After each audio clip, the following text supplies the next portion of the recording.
ქართული ოცნების ცენტრალურ ოფისში ბრიფინგი იწყება, რომელსაც პირდაპირ ეთერში გთავაზობთ.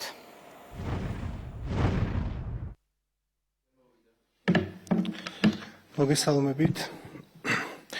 7 ოქტომბერს საქართველოს პრემიერ-მინისტრმა ირაკლი კობახიძემ საქართველოს მთავრობის ადმინისტრაციაში გამართულ ბრიფინგზე გამოხატა ჩვენი პოლიტიკური გუნდის შეშფოთება იმასთან დაკავშირებით, რომ რადიკალური ოპოზიციის მხრიდან ხელისუფლების დამხობის მცდელობა არც ერთ ევროპულ ქვეყანას, მათ შორის არც ამერიკის ახალ ადმინისტრაციას არ დაუგმია.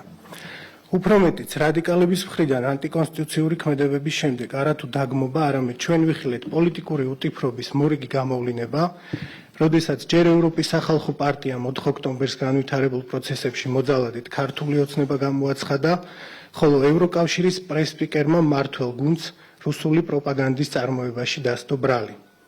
პოლიტიკური პროცესების პარალელურად გუშინ ცნობილი გახდა, რომ ზია ამაღლობელს, რომელიც მსჯავრდებულია ძალადობის ფაქტზე საზოგადოებრივი წესრიგის დამცველის მიმართ და მისჯილი აქვს 2 წლით თავისუფლების აღკვეთა, საერთაშორისო პრესის ინსტიტუტისა და საერთაშორისო მედიის მხარდაჭერის პარტნიორობით დაწესებული მსოფლიო პრესის თავისუფლების გმირის ჯილდოს მფლობელი გახდა. ამაღლობელისთვის გმირის ჯილდოს გადაცემა არის ერთგვარი გაგრძელება იმ უსამართლო პოლიტიკური დამოკიდებულების ჩვენი ქვეყნის მიმართ, რაც რამდენიმე წელია გაუჩერებლად გრძელდება. გადაწყვეტილება, რომ გმირის ჯილდო გადასცენ დამნაშავეს, რომელიც მიზანმიმართულად თავს დაესხა პოლიციელს და ამ ქმედებით ცილა გააწნა არა ერთ კონკრეტულ სამართალდამცავს, არამედ მთელ სისტემას და სახელმწიფოს, წარმოადგენს მორიგ უტიფრობას, დაცინვას ქართული საზოგადოების, დაცინვას თავისუფალი სიტყვის და თავისუფალი მედიის მიმართ. მეორე მხრივ, ჩაბდებული მზია ამაღლობელისთვის გმირის ჯილდოს გადაცემა მკაფიოდ აჩვენებს, თუ რა მძიმე მდგომარეობაშია საერთაშორისო მედია, საერთაშორისო პრესა, რომელიც ზუსტად ისე, როგორც ბრიუსელის პოლიტიკური ისტაბლიშმენტი, ერთი ცენტრიდან იმართება, ერთი ხელით ტოტალურად კონტროლდება და ნებისმიერი მსგავსი გადაწყვეტილება ემსახურება კონკრეტულ მიზანს. ამ შემთხვევაში მსჯავრდებული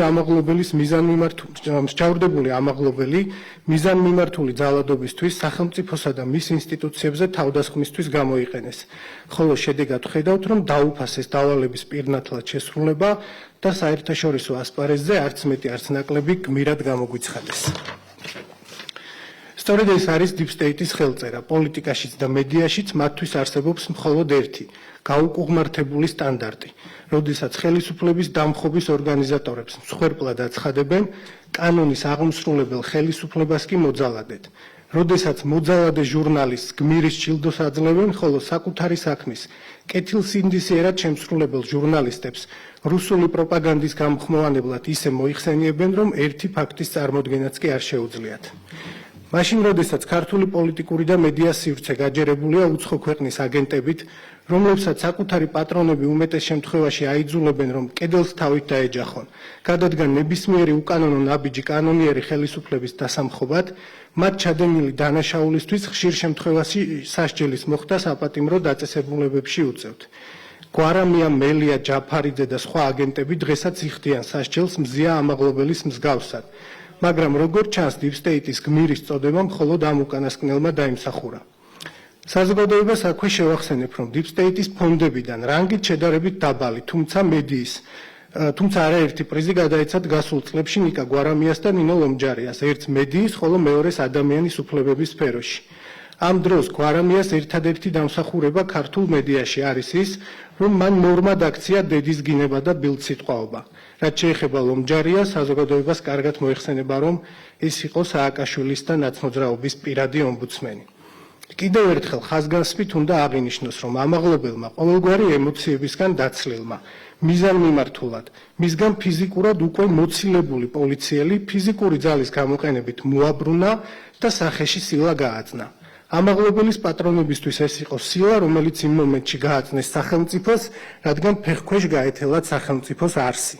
საპასუხოდ კი მიიღეს კანონის განუხრელად აღსრულება. ამაღლობელის გმირად გამოცხადება არა მხოლოდ მისი წახალისება, არამედ სიგნალია აგენტებისთვის, რომ გმირების რიგებში ჩაეწერება ყველა, ვინც განუხრელად შეასრულებს Deep State-ის დავალებებს.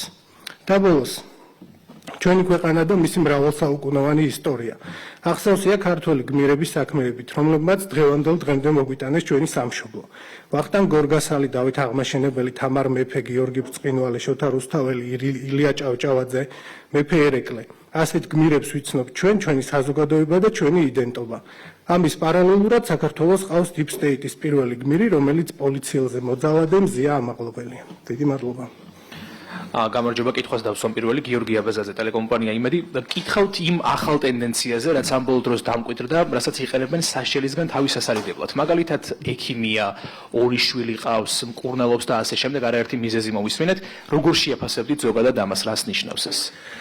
კი ბატონო, მე ვფიქრობ, რომ ყველაფერი კარგად იცოდა, ვინც მიდიოდა 4 ოქტომბერს 4 საათზე დაგეგმილ აქციაზე.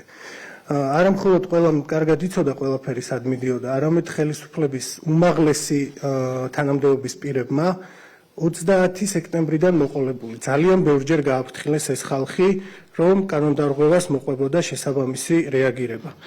მე შემიძლია წაგიკითხოთ რამდენიმე ამონარიდი, მაგალითად 30 სექტემბერს ირაკლი კობახიძემ, საქართველოს პრემიერ-მინისტრმა თქვა ესეთი რამ, ჩვენ უნდა გავაფრთხილოთ ყველა, განსაკუთრებით აქციაზე წამსვლელი ხალხი მოერიდონ ასეთ გეგმებში მონაწილეობას. ისევ ირაკლი კობახიძე მე მინდა უბრალოდ ყველა გავაფრთხილოთ, ჩვენ არავის დაპატიმრება არ გვიხარია, მაგრამ თუ ვინმე დაარღვევს კანონს, ყველას მოუწევს კანონის წინაშე პასუხისგება.